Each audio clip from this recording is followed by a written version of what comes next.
My husband claimed to be an orphan until a stranger at our door called him son. For 10 years, I believed every word my husband told me about his past. When we first started dating, he opened up about a tragedy that seemed to explain the sadness I occasionally caught in his eyes. He told me that both of his parents had died in a car accident when he was 17. The loss, he said, had forced him to grow up quickly and face the world alone. I never questioned him. Why would I? His story was painful, and his reluctance to discuss it felt genuine. Throughout our relationship, he shared small memories about his parents, his mother's sense of humor, his father's strict expectations, family traditions they once celebrated together. The stories felt authentic because they were detailed and consistent. When we got married, there were no parents attending the ceremony. When our daughter was born, there were no grandparents waiting at the hospital. During holidays, it was always just the three of us. Everything matched the narrative he had built, and over time, I accepted it as unquestionable truth. Looking back now, I realize how completely I trusted him. Trust is a strange thing. Once it takes root, it fills in the blanks and silences doubts before they even form. I never asked to see old photographs. I never wondered why there were no distant relatives reaching out. I simply believed the man I loved. That belief remained untouched until an ordinary Tuesday afternoon, when a single knock at our front door shattered an entire decade of certainty. I was home alone folding laundry when the doorbell rang. Expecting a package delivery, I casually opened the door. Standing on the porch was an elderly woman I had never seen before. She looked tired, as if she had traveled a long distance. Her gray hair was messy from the wind, and her hands trembled slightly as she gripped a worn leather purse. Before I could ask what she needed, she looked past me into the house and asked, "Is Daniel home?" The sound of my husband's name instantly caught my attention. I had never seen this woman before, yet she spoke his name as though she had known him her entire life. "He's still at work," I replied. "Can I help you with something?" Instead of answering, she stared at me for a long moment, her eyes moving from my face to the family photographs hanging in the hallway behind me. When her gaze settled on a picture of Daniel holding our daughter at the beach, her expression changed completely. Her eyes filled with tears, and she seemed to lose her balance for a moment. "You're his wife, aren't you?" she asked quietly. "Yes," I answered. "Who are you?" The woman swallowed hard and looked down at the purse in her hands. "I don't know how to tell you this," she said. "I've rehearsed this moment so many times, but now that I'm standing here, I don't know where to begin." A strange feeling settled in my stomach. "Begin with who you are." She took a deep breath. "My name is Margaret." The name meant nothing to me. "I'm sorry," she continued. "I truly am." My confusion only grew. "Sorry for what?" She looked directly into my eyes, and what she said next nearly stopped my heart. "Because if you're Daniel's wife, then you've spent the last 10 years believing something that isn't true." My pulse immediately quickened. "What are you talking about?" Without saying another word, she opened her purse and pulled out an old photograph. The edges were worn and faded from age. She handed it to me carefully. As soon as I looked at it, my breath caught in my throat. I looked up at her, unable to process what I was seeing.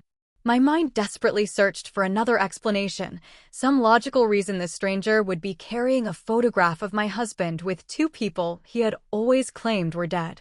But the more I stared at the picture, the harder it became to deny the truth. The resemblance between the woman standing in front of me and the woman in the photograph was undeniable.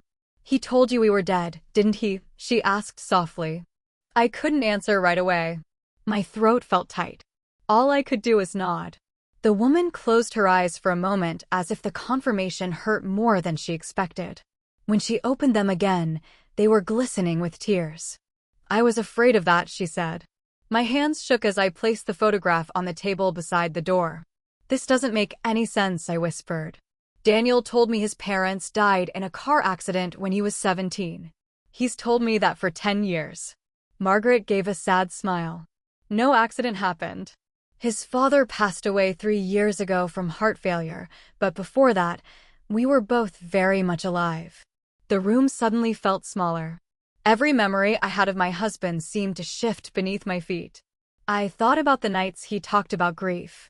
The times he stared into the distance on holidays and quietly mentioned how much he missed his parents. The stories he told our daughter about grandparents she would never meet. Had every one of those moments been a lie? Why would he do that? I asked. Margaret looked away. I don't know exactly what he's told you about his childhood, but things were never easy in our home. Daniel and his father argued constantly. By the time he left, there was so much anger between them that neither of them knew how to fix it. You haven't spoken to him in 10 years? She slowly shook her head. The last time I saw Daniel, he wasn't just angry. He was terrified. The room suddenly felt colder. Terrified of what? Margaret's eyes met mine. That's what I've spent 10 years trying to understand. A chill ran through me. Until that moment, I had assumed my husband was simply hiding his family. But now it sounded like he had been running from something. The question was what? Before I could ask another question, Margaret reached into her purse one final time and pulled out a sealed envelope. I found this after his father died, she said. It was hidden in a box of old documents. It has Daniel's name on it. I stared at the envelope. My husband's name was written across the front in faded blue ink. What is it? I whispered. Margaret slowly shook her head. I don't know. I never opened it. My heart began pounding. The envelope looked old. Very old. Old enough to have been sitting untouched for years. Margaret carefully slid it across the table toward me. But whatever made him disappear, she said, I have a feeling the answer is inside. At that exact moment, I heard tires crunching against the gravel driveway outside. Daniel was home. Not once. I've written letters. I've called every number I could find. I've searched online every time I thought I was getting close to him. He disappeared again, Margaret said. It was like he didn't just leave home. It was like he erased us. I didn't know how to respond. The woman sitting across from me wasn't angry or bitter. If anything, she looked exhausted. There was a sadness in her eyes that seemed to have settled there years ago. She reached into her purse and pulled out another photograph, this one newer than the first. It showed her standing beside an older man in front of a small white house. That's his father, she said quietly. I stared at the picture. The man looked familiar. Not because I had ever seen him before, but because I recognized pieces of Daniel in his face. He died 3 years ago. The words hung heavily between us. Did Daniel know? I asked. Margaret hesitated. I sent letters.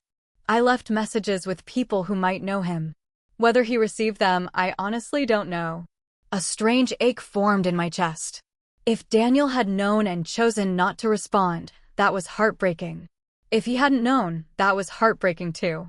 Why are you here now? I finally asked. Margaret looked around the kitchen. Her gaze lingered on the family photographs displayed on the shelves.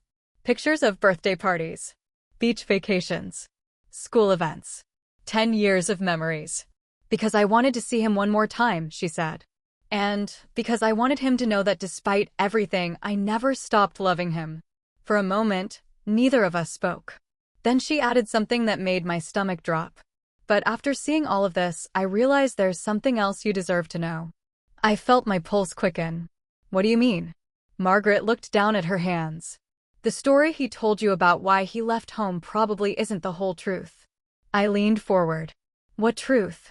She took a long breath before answering. The story he told you about why he left home probably isn't the whole truth, Margaret said quietly. I felt my stomach tighten. Until that moment, I had assumed my husband left because of family conflict, but the seriousness in her voice suggested there was much more to it. Margaret explained that while Daniel and his father argued constantly, something changed during the months before he disappeared. He became withdrawn and secretive. He stopped spending time with friends and often came home late at night looking exhausted. Whenever anyone asked what was wrong, he insisted everything was fine, but according to Margaret, it was obvious that something was troubling him. She told me there were strange late-night phone calls that left him visibly shaken. Sometimes he would step outside to take them, speaking in hushed tones before returning inside looking nervous. Other times he seemed angry, pacing around the house for hours afterward. One night she woke up and heard him arguing with someone outside. She never saw who it was, but she remembered hearing fear in his voice. She never saw who it was, but she remembered hearing fear in his voice, a kind of fear no mother forgets. According to Margaret, Daniel wasn't arguing like an angry teenager rebelling against his parents. He sounded desperate, almost as if he was trying to get away from something he couldn't control. In the weeks that followed, his behavior became even more unsettling. He began destroying old notebooks and documents, spending hours alone in his room, and checking the locks on the doors several times each night. Margaret said she asked him repeatedly what was going on, but he always brushed her off with vague answers. Then, just 3 days before he vanished, he came home with a black eye and a split lip. He claimed he had fallen, but neither she nor his father believed him. The argument that followed was the worst one the family had ever had. His father accused him of hiding something dangerous, while Daniel refused to explain himself. The next morning, he barely spoke to anyone. 2 days later, Margaret woke up to find his room half empty. His clothes were gone, his personal belongings had disappeared, and there was a short note on the bed saying only, "Don't look for me." That was the last time she saw her son. As she finished telling me the story, I couldn't stop staring at the photograph in front of me. The more I learned, the less the man I knew resembled the teenager who had walked away from his family a decade earlier. Yet one thing was becoming painfully clear: Daniel hadn't simply left home because of family arguments. He had been running from something, and whatever it was had frightened him enough to erase his entire past and build a completely new life.